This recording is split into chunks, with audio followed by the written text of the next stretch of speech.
मेरे प्यारे बच्चों, आज की इस वीडियो में हम आपको डिटर्मिनर्स के बारे में समझाने जा रहे हैं। ये टॉपिक बोर्ड एग्ज़ाम के लिए बहुत ही महत्वपूर्ण है। जो बच्चे 10th या 12th क्लास में हैं और बोर्ड एग्ज़ाम की तैयारी कर रहे हैं इंग्लिश के पेपर के लिए, तो उन बच्चों के लिए ये वीडियो और ये टॉपिक बहुत ही इम्पॉर्टेंट है। तो चलिए शुरू करते हैं। पहला डिटर्मिनर्स है ए लिटिल का प्रयोग। ए लिटिल का प्रयोग। ए लिटिल का मतलब होता है थोड़ा या फिर कम या फिर कुछ। इसका प्रयोग अनकाउंटेबल नाउन यानी कि जिसे गिना ना जा सके उसके पहले किया जाता है। यदि नाउन अनकाउंटेबल है तो हम ए लिटिल का प्रयोग करते हैं, और यदि नाउन प्लूरल काउंटेबल है तो फिर हम ए लिटिल की जगह ए फ्यू का प्रयोग करते हैं, जिसके बारे में हम आगे सीखेंगे। तो इसके कुछ एग्जांपल्स देख लेते हैं। पहला एग्जांपल है he has a little money. Next है there is a little water in the बोतल। मनी और ये वाटर ये सभी अनकाउंटेबल नाउन हैं, इसलिए यहाँ पर ए लिटिल का यूज किया गया है। अगला देखते हैं there is a little hope of his success. Hope भी यहाँ पर अनकाउंटेबल नाउन है, इसलिए ए लिटिल का यूज किया गया है। इसमें ये मैंने जितने भी एग्जांपल दिए हैं ए लिटिल के लिए, उसके साथ जो भी नाउन आया है वो अनकाउंटेबल नाउन ही है। तो नेक्स्ट है a little milk has been used. Milk भी अनकाउंटेबल नाउन है। A little knowledge is a dangerous thing. Knowledge भी अनकाउंटेबल नाउन है। नेक्स्ट है a little patience is needed to get success. Patience भी uncountable noun है, इसलिए a little का use किया गया है। नेक्स्ट एग्जांपल हैं he bought a little oil. Oil भी अनकाउंटेबल नाउन है, इसलिए ए लिटिल आया है। There is a little tea in the cup. Tea uncountable noun है, इसलिए ए लिटिल का यूज किया गया है। अगला यूज देखते हैं। अगला यूज जो है वो हम पढ़ेंगे। अगला यूज है ए फ्यू का प्रयोग। ए फ्यू का मतलब भी कुछ या थोड़ा या फिर कम होता है। इसका प्रयोग प्लूरल काउंटेबल नाउन के पहले किया जाता है। तो बच्चे ध्यान रखें, यदि नाउन अनकाउंटेबल नाउन है तो फिर हम ए लिटिल लगाएंगे, और यदि नाउन प्लूरल काउंटेबल नाउन है तो फिर हम उसके पहले ए फ्यू का प्रयोग करेंगे। आइए इसके कुछ एग्जांपल्स देखते हैं। He has a few books. Next है a few students are present in the class. अगला है there are a few books in the library. Next है there are a few boys in the class. और next है there are a few rupees in the pocket. इसमें जितने भी examples हैं वो सब प्लूरल अनकाउंटेबल नाउन हैं, और इसीलिए इसमें हमने ए फ्यू का प्रयोग किया है। नेक्स्ट एग्जांपल है a few boys were present. There are a few pens in the box.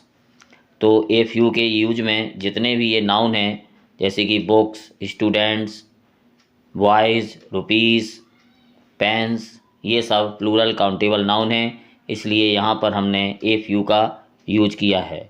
और ये जो ऊपर अपन ने पढ़ा था ए लिटिल का यूज, इसमें सभी नाउन अनकाउंटेबल नाउन हैं, इसलिए इसमें ए लिटिल का यूज किया गया है। तो आप ध्यान रखें, यदि अनकाउंटेबल नाउन हो तो ए लिटिल लगा देना, और यदि प्लूरल काउंटेबल नाउन हो तो ए फ्यू लगा देना। अगला डिटर्मिनर्स देखते हैं। अगला है मच का प्रयोग। मच का अर्थ होता है अधिक या फिर ज़्यादा या फिर बहुत। इसका प्रयोग अनकाउंटेबल नाउन के पहले किया जाता है। तो बच्चे ध्यान रखें, यदि मच और मैनी दिया गया हो तब हम अनकाउंटेबल नाउन के पहले मच लगाएंगे, और यदि नाउन प्लूरल काउंटेबल हो तो उसके पहले हम मैनी लगाएंगे, जिसके बारे में हम आगे समझाएंगे। तो इसके कुछ एग्जांपल्स देखते हैं।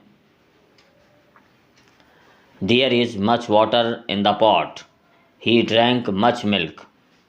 How much milk do you take every day. There is not much water in the pool, how much ink is left in the बोतल, I have much money, money भी अनकाउंटेबल नाउन है।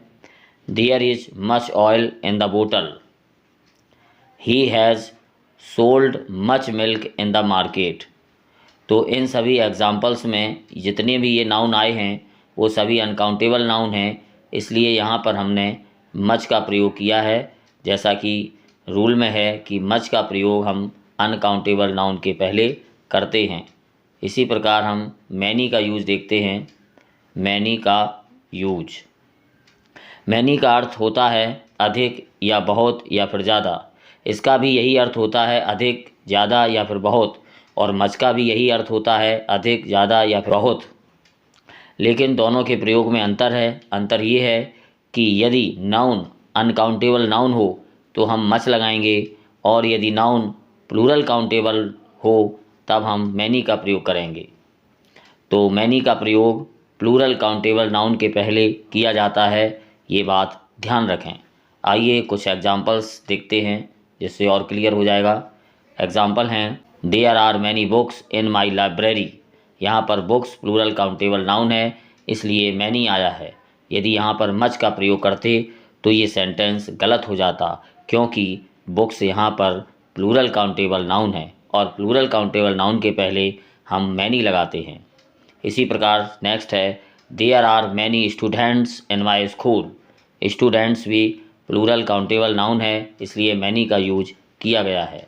अगला है, how many students were present, यानी कि यहाँ पर students हैं वो प्लूरल काउंटेबल नाउन है, इसलिए मैनी का प्रयोग किया गया है।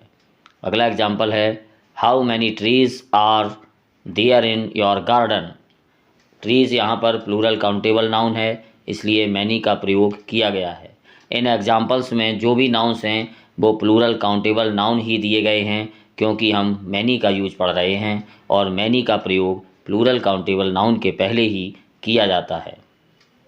अगला एग्जाम्पल है, मैनी बॉयज़ वर अब्सेंट यस्टरडे। बॉयज़ भी प्लूरल काउंटेबल नाउन है।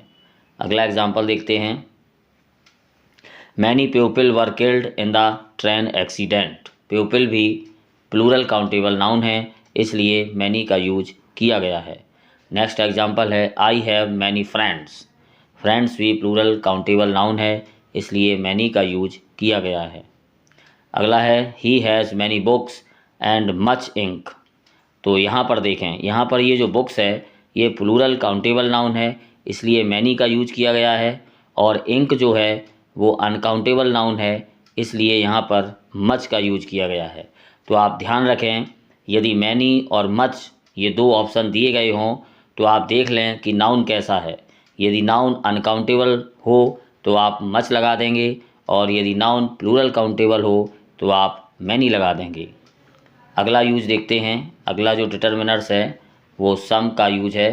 तो देखते हैं सम का यूज या सम का प्रयोग। सम का अर्थ होता है कुछ।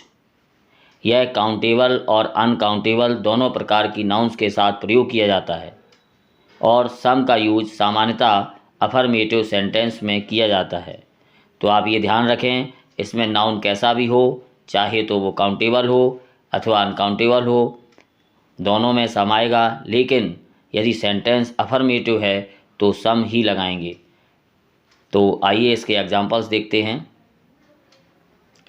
There are some pens on the table. I have some books. He gave me some money. Last night some thieves entered the house. There is some water in the jug. Some students are playing. तो ये जो examples हैं, इन सभी examples में जो sentence दिए गए हैं वो अफर्मेटिव है, इसलिए यहाँ पर सम का यूज किया गया है। आपको क्वेश्चन में सम और एनी के ऑप्शन दिए जाएंगे, तो आप देख लेना, यदि सेंटेंस अफर्मेटिव हो तो हम सम लगाएंगे, और यदि सेंटेंस नेगेटिव या इंट्रोगेटिव हो तो हम एनी का यूज करेंगे, जिसके बारे में हम आगे समझाने वाले हैं। तो चलिए देखते हैं, एनी का प्रयोग भी देख लेते हैं। एनी का प्रयोग, एनी का अर्थ कोई या फिर कुछ होता है। इसका प्रयोग भी हम काउंटेबल और अनकाउंटेबल दोनों प्रकार की नाउन के साथ करते हैं और इसका यूज सामान्यतः नेगेटिव और इंट्रोगेटिव सेंटेंस में किया जाता है।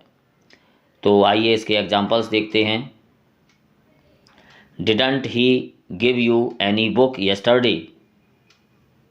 ये सेंटेंस इंट्रोगेटिव है, इंट्रोगेटिव नेगेटिव है, तो इसमें एनी आया है। अगला है he does not take any milk. ये भी नेगेटिव सेंटेंस है, इसलिए एनी का यूज किया गया है। Do you want take any book. ये इंट्रोगेटिव है, एनी आया है।